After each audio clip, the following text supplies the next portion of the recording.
ገንዘብ ክንብል ከለና መቸም ገንዘብ መሳርሒ እዩ ንሓደ ነገር ትገዝአሉ እንጂ ግዜና ንገንዘብ ኢና ንሸጦ ኣብ መዓልቲ ካብቲ 24 ሰዓት ብውሕድ 8 ሰዓት ንገንዘብ ኢና ንሸጦ ኣለና ንሰርሕ ኣለና ክትሰርሕ ከለኻ ድማ ገንዘብካ ብዝግባእ ተመሓድሮ ኣለኻ ዶ ወሳኒ እዩ ስለዚ እንተደኣ ትሰርሕ ኣለኻ ኮይንካ ውፅኢት ናይ ምስራሕካ ድማ ገንዘብ ይወሃበካ ገንዘብ ኢንፍሌሽን ወይ ድማ ዝቕባበ ዝበሃል ዓብይ ተፃባኢ ኣለዎ ንኣብነት ኣብ ባንኪ ወይ ኣብ ጅቡኻ ኮፍ ኣብ ዝበለሉ ድሕሪ 5 ዓመት 100 ቅርሺ እቲ ቁፅራይ ብ100 ዝፀንሕ እምበር እቲ ኣገልግሎት ክትገዝኦ ትኽእል ዓቕሚ ናይ 100 ይከውን ዝፀንሕ ናብ 80 ወይ ድማ ናብ 85 ይኽወርድ ዝኽእል ንኣብነት እዚ ክንብል ከለና ብ100 ቅርሺ ኣብዛ ሰዓት እዚኣ 10 ፀባ እንተደኣ ትገዝእ ኣለኻ ኮይንካ ድሕሪ 5 ዓመት ግን ብ100 ቅርሺ 10 ፀባ ኢኻ ክትገዝእ ትኽእል እታ 100 ቅርሺ ተቐየረትን ከም ዘላቶ ተቁፅራ ኣላ እያ ዋጋኣ ናይ ዕድጊ ዋጋኣ ግን ይቕንስ ኣሎ ስለዚ ናትካ ፃዕሪ ሓደ ናትካ ስኪልስ ምዕባይ ሞያዊ ኮይንካ ድዩ ስራሕካ ዋጋኻ ምዕባይ ዋጋ ናይ ነብስኻ ዋጋ ናይ ግዜኻ ምዕባይ እትኸፈሎ ገንዘብ ብመንፅሩ ክትዕቢ ከም ዘለካ ማለት እዩ ካልኣይ ድማ ሴቭ ክትገብር ኣለካ ገንዘብ ናይ ምውህላል ልምዲ ክህልወካ ኣለዎ ገንዘብ ምውህላል ቀሊል ኣይኮነን ርድአኒ ትናትካ ባጀት ክትቆፃፀሮ ኣለካ ምሕደራ ናይ ገንዘብካ ብደቂቕ ክትከታተሎ ኣለካ እንታይ ወፃኢታትካ እንታይ ኣታዊታትካ መነባብሮኻ ከተውፅኦ ዘለካ ወፃኢታት ምፍላጥ ዘየድልዩ ነገራት ዘይምግዛእ ስለዚ ኣታዊኻ ምስ ፈለጥካዮ ወፃኢታትካ ድማ ካብ ዝዓበየ ክሳብ ዝደቐቐ ትከታተሎም ጀመርካ ገለገለ ነገራት ወፃኢታት ክትቅይሮም ዘይትኽእሉ ነገራት ኣለዎ ንኣብነት ገዛ ክራይ ናይ መግቢ ናይ ክዳውንቲ ናይ ቆልዑ ናይ ነብስኻ ኩሉ ግዜ እኳ እንተዘይኮነ ግን ግድን ስለ ዘድልየካ ማለት እዩ ሕጂ እቶም ዘድልየካ ነገራት እቶም ኣገደስቲ ክተርፉ ዘይክእሉ ነገራት ክትቅንሶም ኣይትኽእልን ኢኻ ዝበዝሑ ነገራት ግን ክትቅንሶም ትኽእል ኢኻ ንኣብነት ኣብ ደገ ከይድካ ምምጋብ ክትቅንሶ ትኽእል ኢኻ ቫኬሽን ንኣብነት ክትቅንሶ ትኽእል ኢኻ ስለዚ እቶም ክትቅንሶም እትኽእል ነገራት ክትቅንሶም እዩ ዘለካ ኢንሹራንስ ንኣብነት እንተደኣ ድልየካ ኮይኑ መድሕን ካብ ሓደ ትካል ናብ ካልእ ትካል ስለ ዝፈላለ ተሰሓሰረ ትካል እንተደኣ ጌርካዮ እቲ ትረኽቦ ሰርቪስ ንሱ እዩ ዝቕየር ነገር የለን ግን እስኻ ኣብቲ ዝሓሰረ ምግባርካ ዝተወሰነ ገንዘብ ሴቭ ትገብር ኣለኻ ማለት እዩ ስለዚ ሴቭ ምግባር ምስ ጀመርካ ድማ ብድሕሪኡ እዚ ንብሎ ዝፀናሕና ኣቐዲምና ኢንፍሌሽን ዝበሃል ንገንዘብና ቀታሊ ስሚ ንገንዘብና ዝኾነ ብኸመይ ገይረ ክፃወሮ ወይ ድማ ብኸመይ ገይረ ገንዘበይ ካብ ዝቕባበ ወይ ካብ ኢንፍሌሽን ከድሕኖ ይኽእል ዝብል ሓሳብ ክመፀካ ንቡር እዩ ስለዚ ብድሕሪኡ ኢንቨስትመንት ዝበሃል ነገር ክትሓስብ ኢኻ ኢንቨስትመንት ክንብል ከለና ወፍሪ ምግባር ማለት እዩ ኣብ ትካላት ገንዘብካ ወፍሪ ምግባር እዚ ርእሱ ዝኸኣለ ዓብይ ርእስቲ እዩ ኢንቨስትመንት ክንብል ከለና ብጣዕሚ ዓብይ ርእስቲ እዩ ዝተፈላለየ ዓይነት ወፍሪ ድማ ዘሎ ንኣብነት ካብኦም ኣብ ስቶክ ማርኬት ክኸውን ይኽእል ኣብ ክሪፕቶ ክኸውን ይኽእል ቢዝነስ ውልቃውያን ቢዝነሳት ብዳይሬክት ኢንቨስት ምግባር ክኸውን ይኽእል ኣብ ሪል ስቴት ናይ ገዛ ክኸውን ይኽእል ኮሞዲቲስ ክኸውን ይኽእል ካልኦት ወይ ድማ ናብ ባንክ ሎን ንኣብነት ልቓሕ ንባንክ ትቦም እሞ ፊክስድ ዝኾነ ልቓሕ ገንዘብካ ድማ ብፊክስድ ዝኾነ ኢንተረስት ክቡካ ይኽእሉ ማለት እዩ ስለዚ ነዚ ኩሉ ነገር ንኽትገብር መጀመርያ ኣብ ርእስኻ እታ ሴፍ ትበሃል ክትመፅእ ኣለዋ ማለት እዩ ሴፍ ምግባር ገንዘብሲ ዝተወሰነ ምጥርቃም ገንዘብ ምስ ኣጠራቅምካ ድማ ብኸመይ ጌርካ ገንዘብ ክተጠራቅም ትኽእል ንዝብል መጀመርያ ወፃኢታትካን ኣታዊታትካን ምስ ፈለጥካዮ ካብኡ ዝተረፍ ገንዘብ እቲ ገንዘብ ንሱ ንኢንቨስት ክትገብሮ እትኽእል ገንዘብ ወይ ድማ ዝኾነ ህፁፅ ነገራት ኣብ ዝገጥመካ እቲ ገንዘብ ንሱ ካብኡ ክትጥቀም ከም ትኽእል ንኣብነት 10% ናይ ኣታዊታትካ እንተደኣ ተቐምጦ ሃሊኻ ኮይንካ እቲ 10% ኢንቨስት እንተደኣ ትገብረሉ ኢኻ ኮይንካ ስለዚ ናይ መድሕን ክኾነካ ዝኽእል ንዝኾነ ሕማቕ ነገር ኣብ ዝገጠመካ ወይ ድማ ህፁፅ ነገር ኣብ ዝገጠመካ ክትጥቀመሉ ትኽእል ገንዘብ ስለትስእን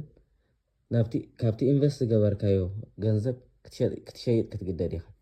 ነዚ ካብ ከምኡ ምግባር እቲ ዝበለፀ መንገዲ እንታይ እዩ ንስኻ ኣቐዲንካ 8% ከም ተቐምጦ 2% ግን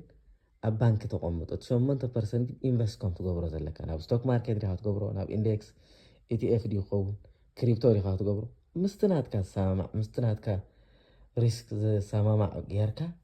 ከተውፍሮ ኣለካ ስለዚ ገንዘብ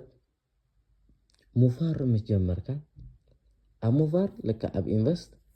ዕዳጋ ላዕልን ታሕትን ይብል እዩ ስለዚ ኣብዚኣ ኸ እንታይ ተድልየካ ምድላው ናይ ርእሰ ምድላው ማለት እዩ ዕዳጋ ንታሕቲ ክወርድ ከሎ እንተደኣ ልብኻ ምስኡ ትወርድ ኮይና ዕዳጋ ንላዕሊ ከይድ ከሎ ከዓ ሓጎስ ናይ ልብኻ ላዕሊ ዝበፅሕ እንተደኣ ኮይኑ እቲ ዕዳጋ ኣብ ክሽየጦ ዘይግብኦ ክትሸይጥ ኢኻ እሞ ከሲርካ ክትወፅእ ትኽእል ኢኻ ነዚ እውን ምድላው የድልየካ እቲ ምድላው ከዓ እንታይ እዩ ዕዳጋ ይውረድ ይደይብ እቶም ክትገዝኦም ትኽእል ኣፅኒዕካ እንተደኣ ገዚእካዮም ኣቐዲምካ ድማ ትምህርቲ ወይ ድማ ምስ ዝምህሩ ኣካላት ትምህርቲ እንተደኣ ወሲድካ ወይ ድማ ካብ ዩቲዩብ ድዩ ካብ መፅሓፍቲ ድዩ ብዝግባእ መፅናዕቲ ወሲድካ እንተደኣ ወፍሪ ትገብር ኣሊኻ ኮይንካ ነቲ ትገብረሉ ዘለኻ ወፍሪ ምድያብን ምውራዱን ኣይከገድሰካን ግዜ ኣብ ወፍሪ ብጣዕሚ ኣገዳሲ እዩ ንክንደይ ዓመት ኢኻ ትቦ ዘለኻ ን3 ዓመት 5 ዓመት 10 ዓመት ምክንያቱ ኣብ ሓፂር ግዜ እቲ ጌርካዮ ዘለኻ ገንዘብ ከምቲ ትደልየሉ ደሊኻዮ ከምቲ ተፀቢኻዮ ዘለኻ ውፅኢት ክትረክብ ከም ዘይትኽርዱ እዩ ስለዚ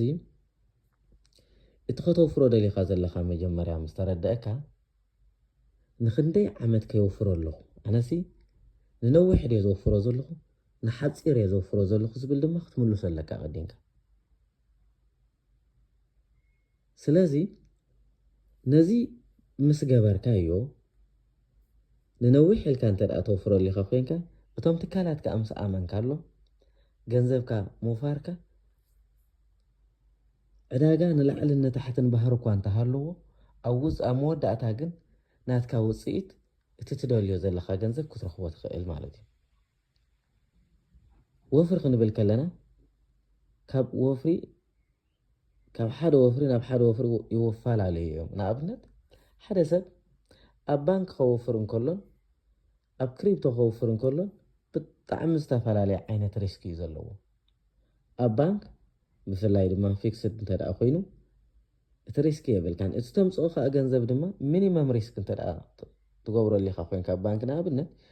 እቲ ዝመፀካ ዝወሃበካ ወለድ ድማ ኣዝዩ ውሕድ እዩ እንተደኣ ሃይ ሪስክ ዘለዎ ወፍሪ ኣቲኻ ኣሊኻ ድማ ሃይ ሪዋርድ ንክትረክብ ይገብረካ ስለዚ ምርጫኻ ናቲ ናትካ ናይ ሪስክ ተፃዋርነት ኣብ ግምት እቲኻ እንታይ ዓይነት ኢንቨስትመንት ክትገብር ከም ዘለካ ክርድአካ እዩ ግን ኩሉ ግዜ ዕዳጋ ኣብ ዝወርድ ህርመታት ልቢ የጨምር እዩ ስለዚ ዕዳጋ ምውራዱ ዝያዳ ትገዝአሉ ሰዓት ምዃኑ እምበር ትሸጠሉ ሰዓት ዘይምዃኑ ክገልፀልካ አይደሊ ዕዳጋ ኣብ ዝጎድለሉ ትገዝእ ዕዳጋ ኣብ ዝኸብረሉ ወይ ድማ ትዝገዛእካዮ ነገር ዋግኡ ዝወሰኸሉ ድማ ትሸጦ ዕዳጋ ብከምዚ ይሰርሕ ኣብ ዝጎደለሉ ትገዝኦ ምስ ከበረ ድማ ትሸጦ ስለዚ ክትገዝእ እንከለኻ ኣብ ክቡር ዘይኮንካ ክትገዝእ ዘለካ ሓሲሩ እንከሎ ዋግኡ ኣብ ፅቡቕ እዋን ረኺብካዮ ከም ዘለካ ምስ ኣረጋገፅካ ክትገዝኦ ተመራፂ ይኸውን ብድሕሪኡ ምሻጥ ይፈላለዩ ካብ ሰብ ናብ ሰብ ከሽጠካ ዝኽእል ምክንያታት ይፈላለዩ ገለ ሰብ ህፁፅ ነገር ክረክብ ይኽእል እሞ ክሸጦ ይኽእል እዩ ገለ ድማ ኦኬ ሕጂ እቲ ገንዘበይ ኣብኡ ምህላው ወይ ድማ ኣብኡ ምፅንሑ ዝያዳ የርብሐኒ ስለ ዝብል ክሸጦ ይኽእል ስለዚ ኣብ ምሻጥ ኣብ ምግዛእ እዩ ሰባት ሓደ ክንከውን ንኽእል እምበር ኣብ ምሻጥ ምክንያታትና ዝተፈላለየ ይኸውን ስለ ዝኽእል ብማዕረ ኣብ ሓደ ሰዓት ክንሸይጥ ኣይንኽእልን ኢና እቲ ዋና ነገር መልእኽቲ ናይ ሎም መዓልቲ ግን ገንዘብካ ኣብ ሂወትካ እቲ ዝለዓለ ዋጋ ከፊልካ ስለተምፅኦ ዘለኻ ኣብ ምምሕዳሩ ብጣዕሚ ዓብይን ኮፍ ኢልካን ኣስተውዒልካን እትኸዶ መንገዲ ምዃኑ ክገልፀልካ ይደሊ ገንዘብ ልቦና ይሓትት እዩ ከምዚ ምስላ ዓበይቲ ዝብልዎ ብንእስነትካ ኢኻ ንገንዘብ ክትሕዞ ዘለካ ኣብ ንእስነትካ ዝሓዝካዮ ገንዘብ ድሓር ምስ ዓበኻ ናብ ጡረታ ምስ ኣተኻ ይኹን ዕድመኻ እንዳዓበየ ኣብ ዝኸደሉ ይኹን ክሕግዘካ ኸይሉ ሕጂ ዝኣከብካዮ ወይ ሕጂ ወፍሪ ዝገበርካዮ ፅባሕ ንግሆ ደቅኻ ንናይ ኮሌጅ መምሃሪ ክኾኖም ይኽእል እዩ ሕጂ ተወፍሮ ዘለኻ ፅባሕ ናይ ዝሓሸ ናብራን ንዝሓሸ መፃእን ናብ ደቅኻ ዝተሓላለፍ ሃብትን ንኽትምስርት ይኽእለካ እዩ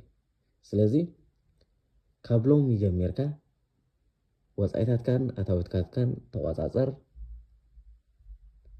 ኣታዊታትካን ወፃኢታትካን ምስ ተቆፃፀርካ ክንደይ ገንዘብ ሴፍ ከም ትገብር ዘለኻ ብንፁር ፍለጥ ክንደይ ገንዘብ ሴፍ ትገብር ከም ዘለኻ ምስ ፈለጥካ ድማ ንዘይተፈጠ ነገር ዝኾነካ ዝተወሰነ ፐርሰንት ኣቐምጥ ዝተረፈ ድማ ኢንቨስት ግበሮ ኢንቨስት ክትገብር ከለኻ ድማ መጽናዕቲ ውሰድ ወይ ድማ መጀመርያ ትምህርቲ ምስ ዝህቡ ኣካላት ትምህርቲ ውሰድ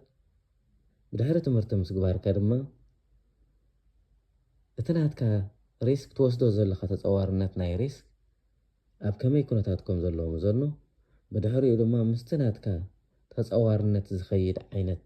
ኢንቨስትመንት ኣውፍር ድሕሪ ምስ ኣውፈርካ ድማ ግዜ ሃቦ ወፍሪ መጀመርያ ዝጠልቦ ነገር እንተደሃልዩ ግዜ እዩ ግዜ 5 ዓመት 10 ዓመት ካብኡ ንላዕሊ ብዝሃብካዮ ድማ እቲ ናትካ መክሰብ ብዝተዓፃፀፈ ስለ ዝውስኽ እስኻ ድማ ውፅኢታዊ ትኸውን